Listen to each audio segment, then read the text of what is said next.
Bienvenidos and welcome back to Arizona Barrio Stories, Chicano Hollywood TV. This is Dr. Jose Leyba, and thank you for joining us on another segment of La Platica.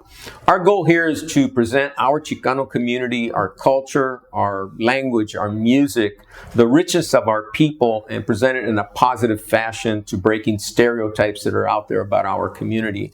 So today I'm really glad to have Melissa Dominguez, co-founder with Melissa Dominguez of a Galeria Mitotera here in Tucson, Arizona. And so as you all know, we have a lot of isms in our culture. And so I'm looking forward to hearing how they named that Galeria. So welcome, Melissa. Tell us about your story and your family. Thank you. Well, I was born and raised in Los Angeles. I was born in Huntington Park, which is in the south side of Los Angeles. And my mother is from Hermosillo, Sonora. She and my nana and tata immigrated to Los Angeles when my mom was 5 years old. So she grew up in Los Angeles.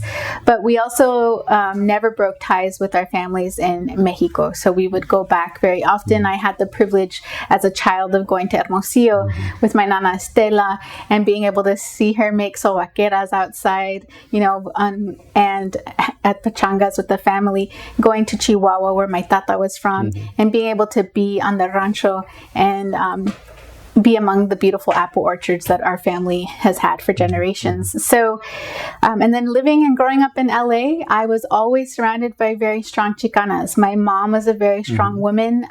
She was amazing, and she was always surrounded by some really strong women. My mom, when she was younger, she didn't like to tell you when she was older, but she was a chola. A little cholita from LA, okay.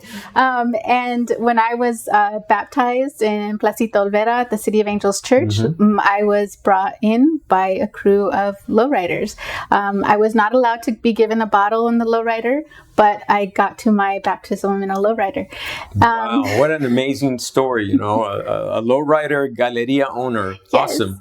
And then as a high school student, I was very involved in Mecha. That was during the time of Prop 187, during the EZLN movement. So all of these are very strong foundations in what I believe in and why I believe in being a Chicana. It's so important and holding on to all of my cultura. So Melissa, let's talk about your Galeria Mitotera.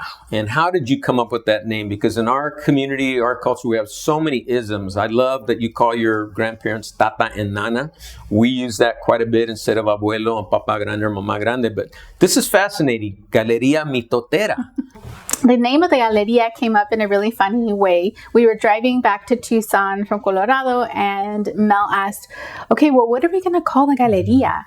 And Mel's like, I don't want it to have anything to do with my name. I want it to be a community space. It doesn't need to be Mel Dominguez Gallery. Mel asked me, what kind of words describe me? And I'm like, oh, pues mitote. Siempre andas en el mitote, Mel. And Mel's like, I love that. Mel was slightly offended. Mel's like, that's what you think of me? And I'm like, all of Tucson thinks that of you, Mel. You talk to everybody, but it's in a very cariñoso way, because Mel is just a person that is very outgoing, connects with people. Mel will say, I got the intel. Mel will say that he's part of the Chicano CIA because he knows what's going on in the neighborhood all the time. But also the other part is that a mitote is a party. We wanted it to feel like a space where people can have fun, celebrate our cultura, celebrate each other, celebrate the community, and also, you know, mitoteros and mitoteras are news reporters in Mexico, and we always know what's going on in the neighborhood. Whether we want to or not, people come and tell us everything. So that is how we came up with the name. Wow. And I think every Latino community has its version of the mitoteros. But what's really significant is we have Chicano and Chicana couples that own a galeria and can promote the arts through our lens, right? So now you all have taken on a project here honoring an icon, Lalo Guerrero.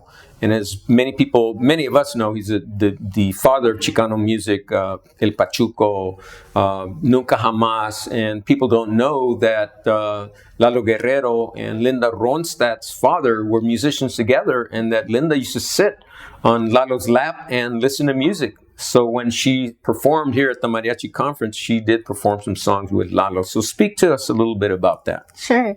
We at the Galeria, we really strive to support artists who want to create murals in our community. And for us, murals are very much a part of our Chicanismo because murals tell the stories. They tell the stories of where we were, who we are now, where we want to go in the future, about our struggles, about our culture, about so many things. But they tell rich stories.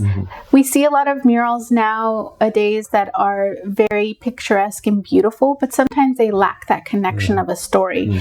And muralism, in Chicanismo muralism, is also a way to talk to community and to celebrate. So one of the artists that is really close to us and we've known for many, many years is Ruben Urrea Moreno. He grew up in the city of South Tucson, and he was commissioned recently to do this mural on 17th and Barrio Viejo to honor Lalo Guerrero. It's a beautiful mural that he created, and it really showcases the story of Lalo. Wow, that's amazing. I mean, even here we're sitting in the offices of Raúl Aguirre, otro mitotero here in Tucson, right? Yes. But our murals do tell stories. You see pain, you see joy, you see music, food, flowers, cultura, and we have a tradition of, Orozco and many other Mexican murals that were very famous. So let's kind of switch gears now. You're an educated Chicana, okay? And I admire that. You're a young Chicana who's having an impact. You're a manager of enrollment marketing at the University of Arizona. Tell us what you're doing now in that role. Yeah, so I'm a project manager at enrollment marketing at the University of Arizona.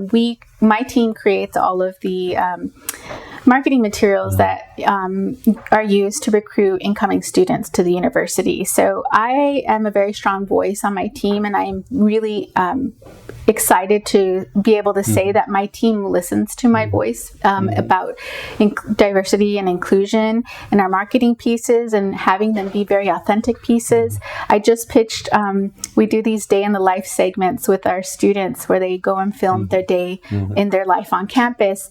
And I pitched, we should be having some of our Chicano students do some Spanglish videos. And at first they were like, what's Spanglish? I'm like, Spanglish is what we speak as first generations and on, because in our households we speak both languages and we code switch between both. It is very natural for us.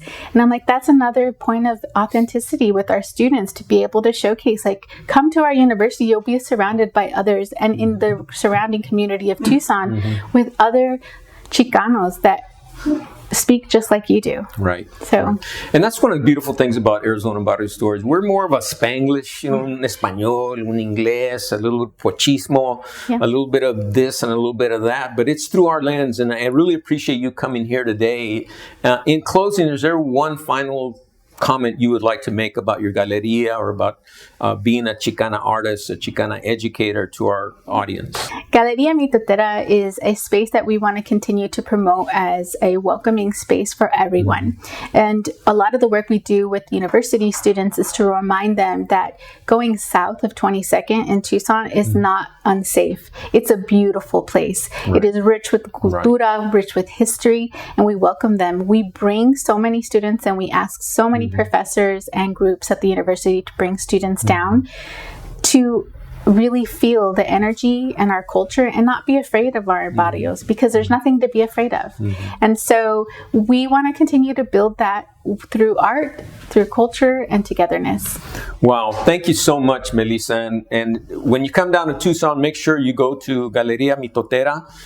Tell a few mitotes from your neighborhood. That's right. Share the stories of what's happening. Share them in English and Spanish, or share them in Spanglish. Okay? So, bueno, muchas gracias, Melissa. This is Dr. Jose Leyba signing off with La Platica, Arizona Barrio Stories, Chicano Hollywood TV. Hasta la próxima vez. Viva la raza. Hasta pronto. Gracias. Thank you.